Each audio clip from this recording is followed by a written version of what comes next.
एक कुरुक्षेत्र के युद्ध स्थल में सैन्य निरीक्षण।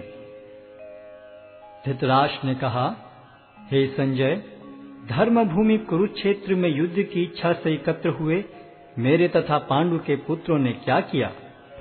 संजय ने कहा, हे राजन, पांडु पुत्रों द्वारा सेना की व्यूह रचना देखकर राजा दुर्योधन अपने गुरु के पास गया और उसने ये शब्द कहे, हे आचार्य, पांडु पुत्रों की विशाल सेना को देखें, जिसे आपके बुद्धिमान शिष्य द्रुपद के पुत्र ने इतने कौशल से व्यवस्थित किया है। इस सेना में भीम तथा अर्जुन के समान युद्ध करने वाले अनेक वीर धनुर्धर हैं, यथा महारथी युयुधान, विराट तथा द्रुपद। इनके साथ ही धृष्टकेतु, चेकितान, काशीराज, पुरुजित, कुंतीभोज तथा शैब्य जैसे महान शक्तिशाली योद्धा भी हैं। पराक्रमी युधामन्यु, अत्यंत शक्तिशाली उत्तमौजा, सुभद्रा का पुत्र तथा द्रौपदी के पुत्र, ये सभी महारथी हैं। किंतु हे ब्राह्मण श्रेष्ठ, आपकी सूचना के लिए मैं अपनी सेना के उन नायकों के विषय में बताना चाहूंगा जो मेरी सेना को संचालित करने में विशेष रूप से निपुण हैं। मेरी सेना में स्वयं आप, भीष्म, कर्ण, कृपाचार्य, अश्वत्थामा, विकर्ण तथा सोमदत्त का पुत्र भूरिश्रवा आदि हैं, जो युद्ध में सदैव विजयी रहे हैं। ऐसे अनेक वीर भी हैं जो मेरे लिए अपना जीवन त्याग करने के लिए उद्यत हैं। वे विविध प्रकार के हथियारों से सुसज्जित हैं और युद्ध विद्या में निपुण हैं। हमारी शक्ति अपरिमेय है और हम सब पितामह द्वारा भली भांति संरक्षित हैं, जबकि पांडवों की शक्ति भीम द्वारा भली भांति संरक्षित होकर भी सीमित है। अतएव सैन्य व्यूह में अपने अपने मोर्चों पर खड़े रहकर आप सभी भीष्म पितामह को पूरी पूरी सहायता दें। तब कुरुवंश के वयोवृद्ध परम प्रतापी एवं वृद्ध पितामह ने सिंह गर्जन की सी ध्वनि करने वाले अपने शंख को उच्च स्वर में बजाया, जिससे दुर्योधन को हर्ष हुआ। तत्पश्चात शंख, नगाड़े, बिगुल, तुरही तथा सिंह सहसा एक साथ बज उठे। वह समवेत स्वर अत्यंत कोलाहलपूर्ण था। दूसरी ओर से श्वेत घोड़ों द्वारा खींचे जाने वाले विशाल रथ पर आसीन कृष्ण तथा अर्जुन ने अपने अपने दिव्य शंख बजाए। भगवान कृष्ण ने अपना पांचजन्य शंख बजाया, अर्जुन ने देवदत्त शंख तथा अति भौजी एवं अति मानवीय कार्य करने वाले भीम ने पौंड्र नामक भयंकर शंख बजाया।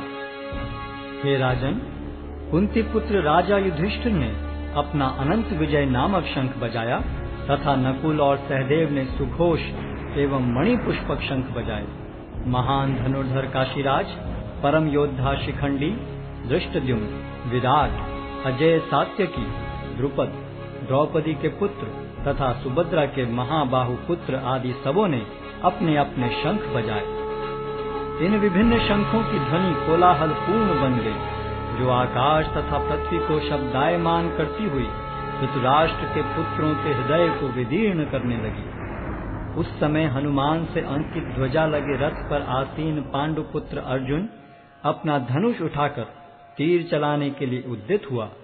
हे राजन, धृतराष्ट्र के पुत्रों को व्यूह में खड़ा देखकर अर्जुन ने श्री कृष्ण से ये वचन कहे। अर्जुन ने कहा, हे अच्युत, कृपा करके मेरा रथ दोनों सेनाओं के बीच ले चलें, जिससे मैं यहाँ उपस्थित युद्ध की अभिलाषा रखने वालों को और शस्त्रों की इस महान परीक्षा में जिनसे मुझे संघर्ष करना है उन्हें देख सकूं। मुझे उन लोगों को देखने दीजिए जो यहाँ पर धृतराष्ट्र के दुर्बुद्धि पुत्र दुर्योधन को प्रसन्न करने की इच्छा से लड़ने के लिए आए हुए हैं।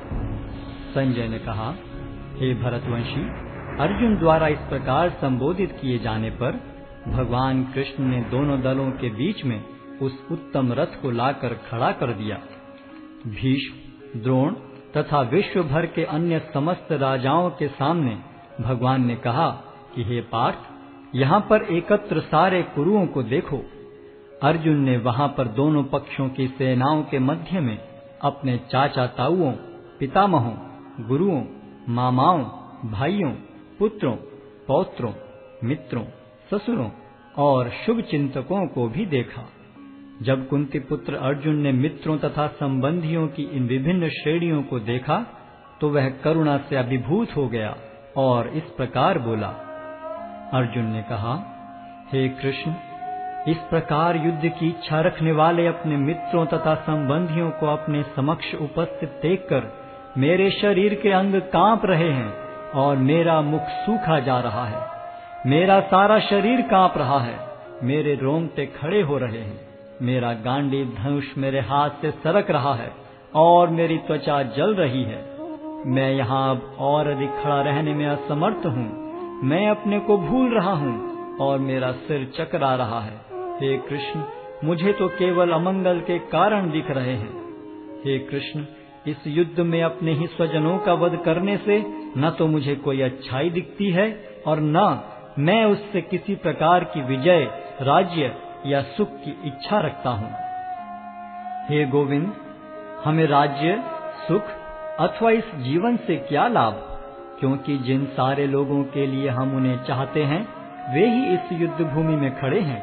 हे मधुसूदन, जब गुरुजन, पितृगण, पुत्रगण, पितामह, मामा, ससुर, पौत्रगण, साले तथा अन्य सारे संबंधी अपना अपना धन एवं प्राण देने के लिए तत्पर हैं और मेरे समक्ष खड़े हैं, तो फिर मैं इन सब को क्यों मारना चाहूंगा, भले ही वे मुझे क्यों न मार डालें। हे जीवों के पालक, मैं इन सबों से लड़ने को तैयार नहीं, भले ही बदले में मुझे तीनों लोग क्यों न मिलते हों। इस पृथ्वी की तो बात ही छोड़ दें। भला धृतराष्ट्र के पुत्रों को मारकर हमें कौन सी प्रसन्नता मिलेगी। यदि हम ऐसे आतताइयों का वध करते हैं तो हम पर पाप चढ़ेगा। अतः यह उचित नहीं होगा कि हम धृतराष्ट्र के पुत्रों तथा उनके मित्रों का वध करें। हे लक्ष्मीपति कृष्ण, इससे हमें क्या लाभ होगा और अपने ही कुटुंबियों को मारकर हम किस प्रकार सुखी हो सकते हैं। हे जनार्दन, यद्यपि लोक से अभिभूत चित्त वाले ये लोग अपने परिवार को मारने या अपने मित्रों से द्रोह करने में कोई दोष नहीं देखते, किंतु हम लोग जो परिवार के विनष्ट करने में अपराध देख सकते हैं, ऐसे पाप कर्मों में क्यों प्रवृत्त हों। कुल का नाश होने पर सनातन कुल परंपरा नष्ट हो जाती है और इस तरह शेष कुल भी अधर्म में प्रवृत्त हो जाता है। हे कृष्ण, जब कुल में अधर्म प्रमुख हो जाता है तो कुल की स्त्रियां दूषित हो जाती हैं और स्त्रीत्व के पतन से हे वृष्णिवंशी अवांछित संतानें उत्पन्न होती हैं। अवांछित संतानों की वृद्धि से निश्चय ही परिवार के लिए तथा पारिवारिक परंपरा को विनष्ट करने वालों के लिए नारकीय जीवन उत्पन्न होता है। ऐसे पतित कुलों के पुरखे गिर जाते हैं, क्योंकि उन्हें जल तथा पिंडदान देने की क्रियाएं समाप्त हो जाती हैं। जो लोग कुल परंपरा को विनष्ट करते हैं और इस तरह अवांछित संतानों को जन्म देते हैं, उनके दुष्कर्मों से समस्त प्रकार की सामुदायिक योजनाएं तथा पारिवारिक कल्याण कार्य विनष्ट हो जाते हैं। हे प्रजापालक कृष्ण, मैंने गुरु परंपरा से सुना है कि जो लोग कुल धर्म का विनाश करते हैं वे सदैव नरक में वास करते हैं। ओहो, कितने आश्चर्य की बात है कि हम सब जघन्य पाप कर्म करने के लिए उद्यत हो रहे हैं। राज्य सुख भोगने की इच्छा से प्रेरित होकर हम अपने ही संबंधियों को मारने पर तुले हैं। यदि शस्त्रधारी धृतराष्ट्र के पुत्र मुझ निहत्थे तथा रणभूमि में प्रतिरोध न करने वाले को मारें तो यह मेरे लिए श्रेयस्कर होगा। संजय ने कहा, युद्ध भूमि में इस प्रकार कहकर अर्जुन ने अपना धनुष तथा बाण एक ओर रख दिया और शोक संतप्त चित्त से रथ के आसन पर बैठ गया।